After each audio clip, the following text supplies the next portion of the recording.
Hi everybody and welcome back to my YouTube channel. My name is Davide Panozzo. I'm a blues artist. Today we're gonna talk about blues turnarounds. Okay, so this is a very underrated topic. To me, it's one of the most important things that you really need to work on to get better at these beautiful instruments. And this is a new class for the serious blues guitar essentials live course that I do every Monday, Wednesday, and Friday here on YouTube channel live, open to everybody. And I'm gonna be talking about everything related to blues guitar. So we discussed already about harmony, comping, soloing, a lot of stuff. And actually, if you haven't done it already, you can also go back and check the other classes that I did. So let me show you this, and also I'm gonna put a link somewhere after the live streaming. Okay, so we did 9 classes already, so today is the 9th class, so make sure to check them all.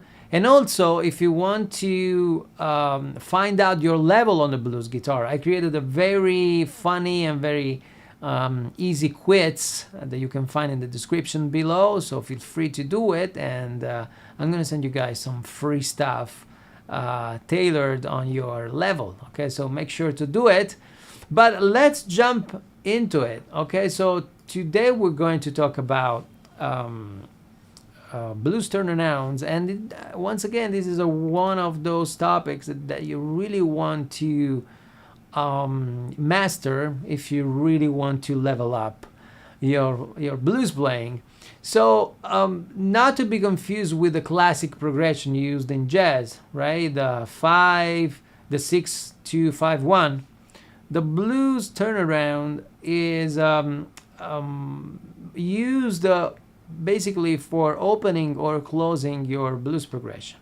Okay, so it's really important, because most of the time I hear people all the time comping on a blues progression. They don't know how to open or to close the 12 bar progression. Okay, so we discussed already about the blues progression, so make sure to check the related class, and today we're gonna add something to it, so it's really important.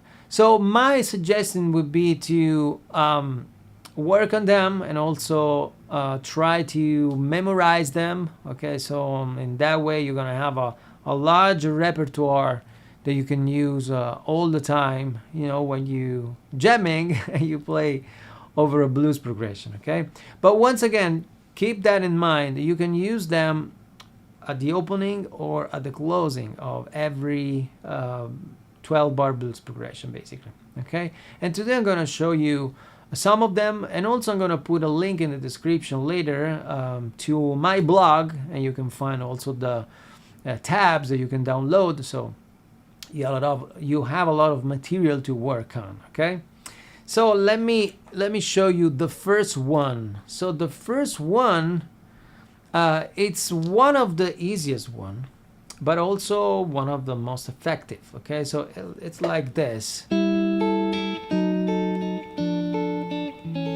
Okay, so we are playing on A7th, right? So let's pretend that we are playing on a blues progression in A. So like this, A7th, D7th, A7th again, E7th, once again, A7th, D7th,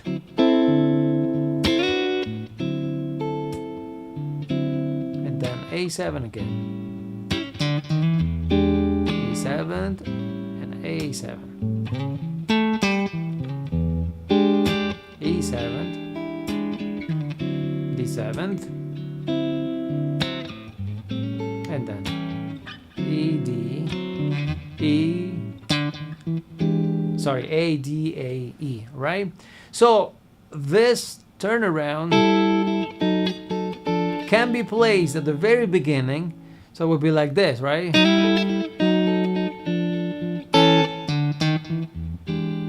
Okay, and right after that I can start the progression, right? Or if I'm playing the progression, so I'm on E, right, and then it goes on the 4 chord, and then I can start here the turnaround, right, and then it starts again, right? So in that way, and this is really important, guys, because you really need to have some sort of opening phrase, right, to break the ice of your conversation on the blues playing, right? So when you are soloing, but also when you are comping, it's really important to have those kind of stuff in your repertoire. Okay, so try to memorize at least a couple of those, okay, that you can mix, right? And in that way, you always have, something to say at the opening, at the ending of every blues progression. In the meantime, I can see Fabrizio. Hey, Fabrizio, how you doing? Alrighty. And once again, guys, so most of you guys are watching it as a recording, but if you have any question, you can always hit me up here in the comments below. But also, if you like to shoot me an email, you can do this if you have any questions. So davide@davidepanozzo.com, or also you can comment the video and I'll get back to it. Good morning, Charito from Brookings, Oregon. Hey, how you doing? Okay, so let's go back, okay, with the guitar cam. Okay, so once again, this is the first, right? And at first it might be difficult because you always have to control a couple of voices. Okay, so you keep the root. So that's the secret to remember it. So you keep the root on your highest string, okay, and then you move chromatically this sixth interval, right? So it's like,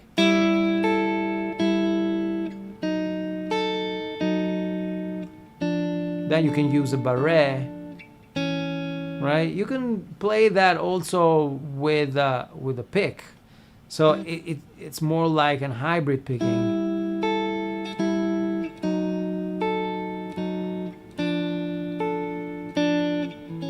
Okay.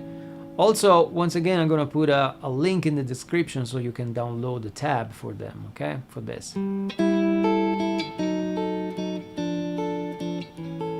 Okay, and once again, the root is A.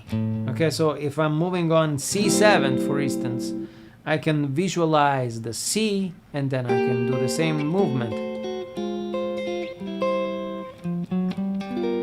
right? All right, so let's move back. Let's move forward on the second one. So it's like a variation of the first, actually. Okay, so it's like it's basically another version of the first one with a contrary movement of the voices of the chord. So basically we start from the 7th and from C sharp, and then one voice goes up from C sharp to E, and the lower one goes back from G to E. Okay, so it goes like this.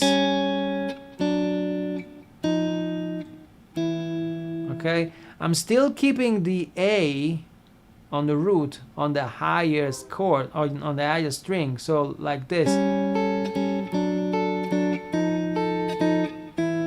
This is not easy, okay, so you always have to manage the voices on a contrary movement, so that's not easy at all, but if you try, you're gonna make it. So don't think about the actually shape, but think about that voice that goes up and this one that goes down, right? And I keep the root here, right? And once again, this is the root, so I can move like in D and do the same thing, right?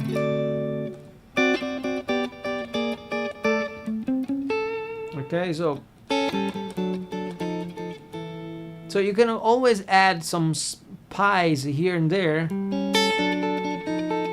You can like play it as an arpeggio or all the voices together.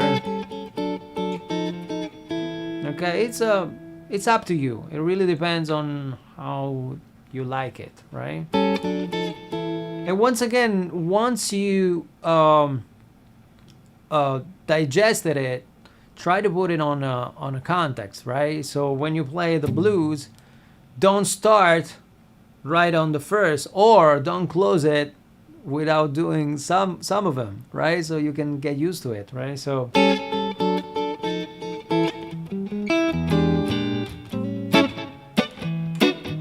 right, and you start playing it, the blues progression. Or so you're on the 5 chord, 4 chord, and when it goes back on the first, you do the thing. Right? It's all about getting used to it. Okay, so once again, we discussed already about the blues progression. So now you have another interesting piece that you can add on it, and it's really cool to me. All right, so let's move forward. We have a lot of stuff to talk about today. So another one would be like this. This is one of my favorite one. It's it start from a quartal voicing of A7, right? So, and then it goes back,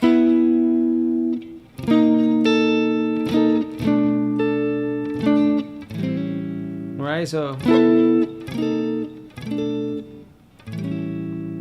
as you can see, I always use the thumb for this reason, because otherwise I should use the barré, but I'm gonna put something that is not included in that chord. So in that way I can play the bass and I can add something on it without actually using the 5th chord, the 5th string, right? Same thing with the whole movement. Right? And once again, you can put it at the beginning or at the ending. You can actually use it, you can mute the strings, and also you can use the pick. Right? Or you can use just hybrid picking, right? I have another variation for you guys on this, which is pretty cool. So basically, now we're starting from C sharp, right? So which is the major third of A7, right? And I'm placing this kind of a C sharp minus 7 sharp 5 kind of thing. But if you start from C, so it's like a C7 13, right?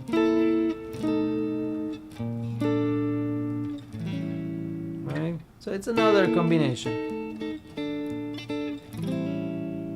And you can see I always try to do minor third up to the major third, right? So we discussed about this, super important.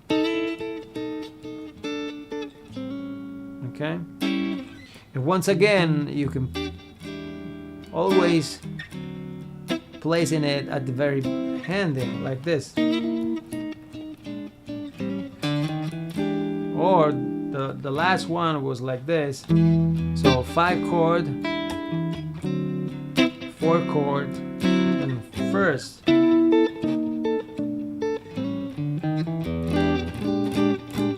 Right? So try to experiment with this, right? So it's not just one. The more the better in this case, right? Because you can always use them in a different variation, okay, and situations actually. So now we're playing it as a slow blues, right, or slow shuffle feel, right? But you can always, like, if you're playing like a funky blues, still working, right? Same thing at the very beginning, like, right? And you can always combine them, right? For instance, I can decide to play the second, which is like this, right? At the very beginning, so I can do like this, right? And when it comes the 5 chord, I can do another one. So like this one. Let me show you this. So I can do like and then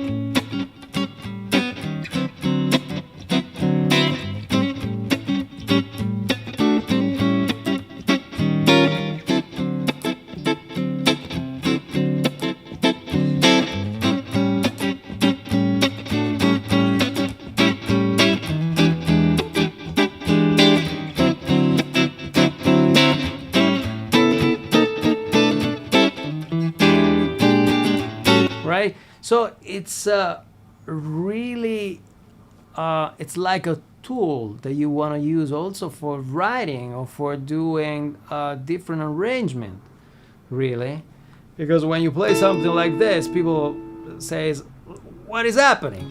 Right?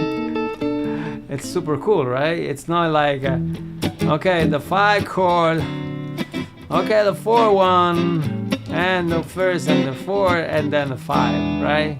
It's different. So you go on the 5 and then the 4 and then the 1. So you're adding some coolness you're playing in a very easy way, right? So you always have to experiment with those, but it's definitely doable, right? So let me know if you have any questions so far. So I have a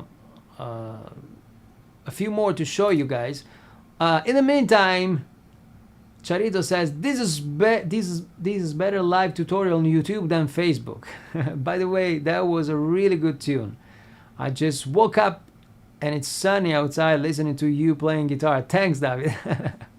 Thank you, Charito. I appreciate it. I appreciate it. Never been to Oregon, but I hope to meet you there some days. Who knows? Thank you, thank you, thank you. All right, so let's move forward, okay? So another one would be more like a lick, like a Claptonish kind of lick, okay? So you can always do something like this. So let's say that we are on a 12/8, okay? So 1 2 3 1 2 3. So it's a 1 2.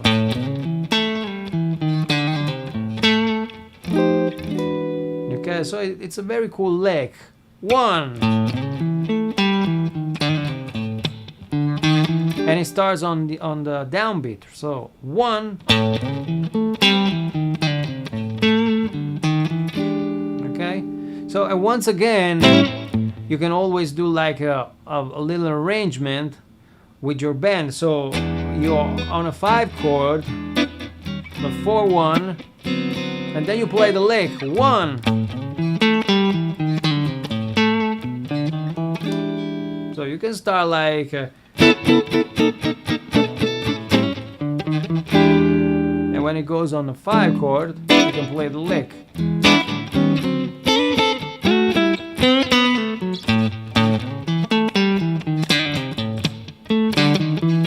So you can, if you use an overdrive, you can always do something like that.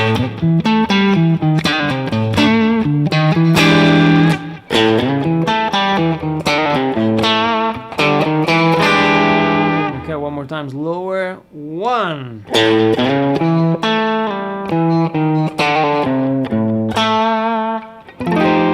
You can always do flat 6 5 chord.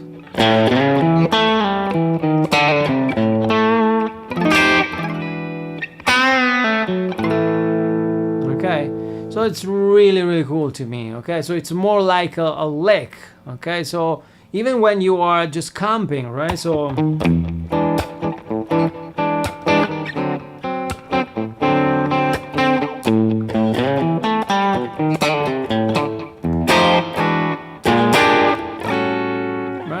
something like this, okay? And once again, don't be afraid to experiment with everything, right? So it doesn't matter if you just pick one or two, you can combine them, right? So have some fun, right? It's always about that. We should have some fun, always. In the meantime, Charito, thank you, thank you, thank you. I appreciate it. Hippo character applauds, whistle, nodding in approval, saying GG. What is GG? Good, good. Okay. Oh, great, great. I don't know. Thank you, Charito. Appreciate it. Thank you. Okay. So let's move forward. Okay. So another one.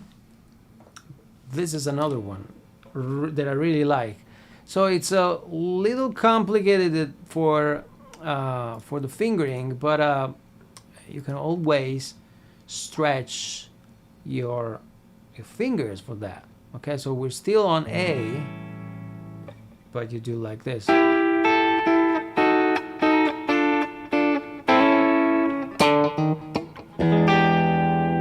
once again.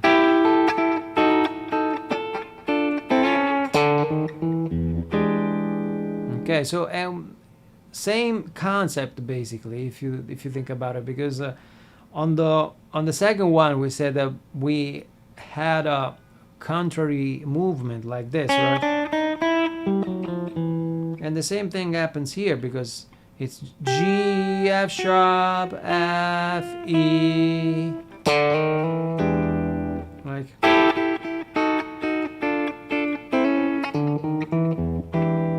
Right? Same thing.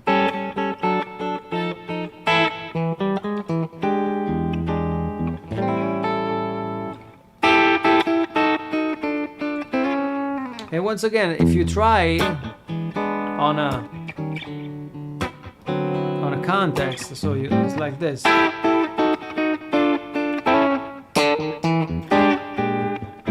Right, it's more like let's say a cream kind of sound, like I'm so glad, right?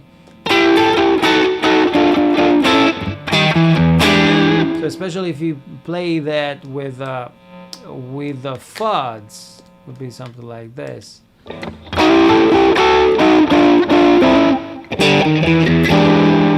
So if you're going from the fifth,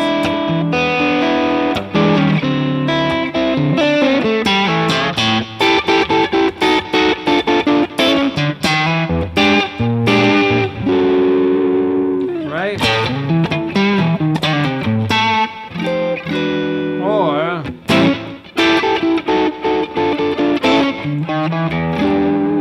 so when you guys will play something like this, once again people will jump on their chair because they're saying, oh, what's happening there, right? It's not always the 1-4-5 blues progression. It's something different, okay? So we're still in the same area, the same context, but you know, we're playing around that, and it's really cool. It's something that is crucial to me, okay? So we have the tradition, but we always have room for experiment with that, okay? So, and that's the whole concept about the modern blues, okay? Some people said, oh, modern blues, it doesn't make any sense. It makes a lot of sense, actually, because nowadays we have a lot of possibilities to blend genres, but still having respect for the tradition. That's crucial, okay? So that doesn't mean that you have to blend everything together and you know, and you create something that doesn't make any sense. No, you have to, but you always have to keep an eye on the tradition and also on the room that you create around harmony and chords and stuff like that, right? So I hope it makes sense. All right, so let's move forward. We have a couple of more. So let's do this. So this is another combination basically of the Claptonish lick. So you can play something like this. Okay,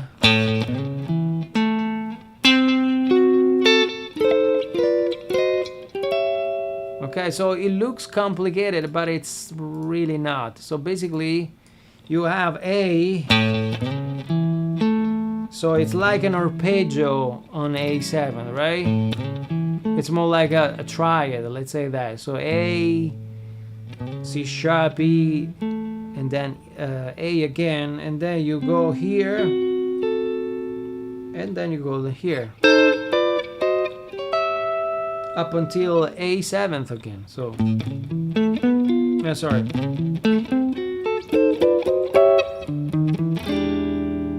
Okay, one more time. One.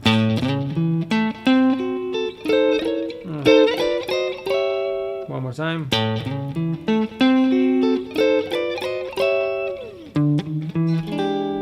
Okay, you can always try to mix it up. Okay, so you can always do like.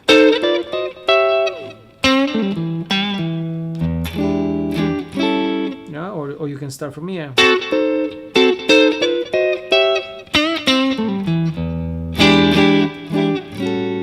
Or you can play the whole idea.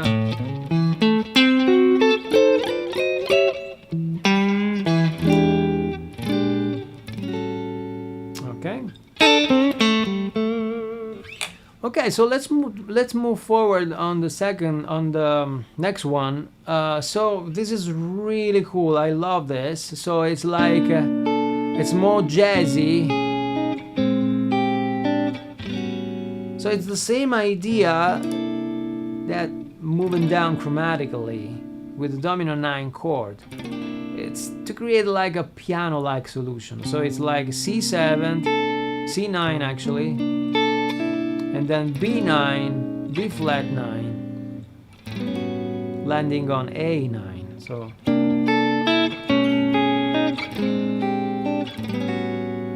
okay, and even here you can play as chords, or you can play just as arpeggio. Alright?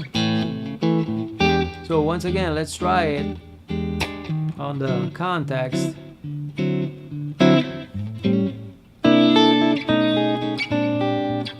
Right? Super cool. Alright. So let's jump on the last one. Okay, so the last examples start from the first dimension of A7 to arrive on B7 as a trident substitution of F7, and B flat 7 as a trident substitution of E7. So it's like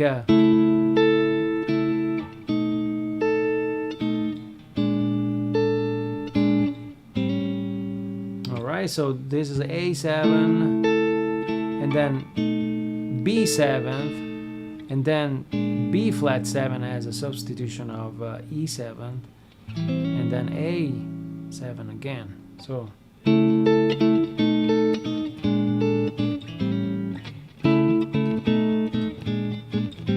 right, we can always do like this.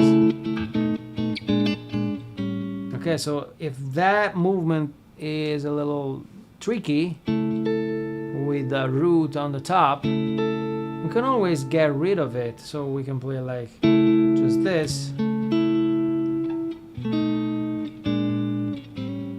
Right, so on the context,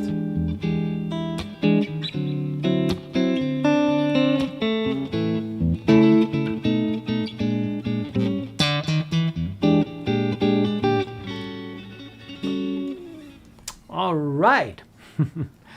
Okay, guys, so I think we covered everything. Okay, so it's just a bunch of like variation of classic blues turnarounds. Okay, so make sure to experiment with them. Okay, so it's not something that it's written in the stone, right? It's something that you want to play with them.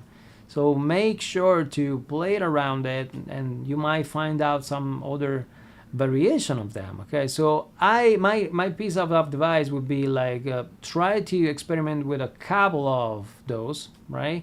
And just memorize them and digest them, and try to force yourself to implement them in your playing. That's a secret, okay? So don't study something and you say, okay, that's cool, I'll leave it like that, and I don't play it in my playing, and I don't use it in my playing. No, the opposite, okay? So you discover something cool, try to find out the mechanism around it, and try to implement that in your playing. That's the secret, basically, okay? So you don't want to study something that you don't want to use.